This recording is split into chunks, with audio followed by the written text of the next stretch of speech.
Okay, another tool within Photoshop that is a must-have and a need to know is your transform tool. Now what the transform tool does, it allows you to manipulate your drawing or object and skew it or scale it or resize it so that you can move it to the appropriate place. So if I hit Control T, that is, I can transform my object, or I can go to Edit and Transform, free transform that is. So if you notice, it gives me this nice little UI box around it. And if I mess with either one of these in any corner, I can resize my image or whatever it is that I have selected. It's all currently moving in uniform so that it maintains the scale and aspect ratio of the drawing.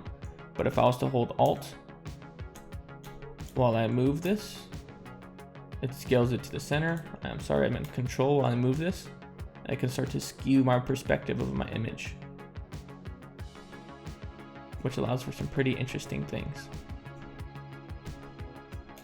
If I cancel that up here, I can cancel the transform or I can accept the transform. I'm gonna cancel it for now. Again, Control T to transform, move around, Alt to scale in the center. That's what that was. Control to skew and move it around. And Enter to accept that. Another cool one is if I hit Control T and I right click, you notice I have a number of options. These just allow me to flip horizontal, flip vertical. I could rotate at certain increments. I can also warp here. If I right click and tap warp, and it gives me a grid of options of curves, Bezier curves, so that I can warp this image. And now this tool comes in handy when I'm trying to draw something. Oftentimes I draw it big. I can move the design out over to my left. I can draw a new design. I can scale that. So if you notice, it is on the same layer. So I'll use my marquee selection. That's M, marquee selection here.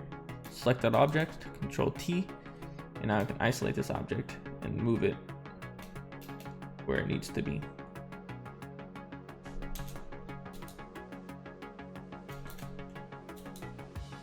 Another one.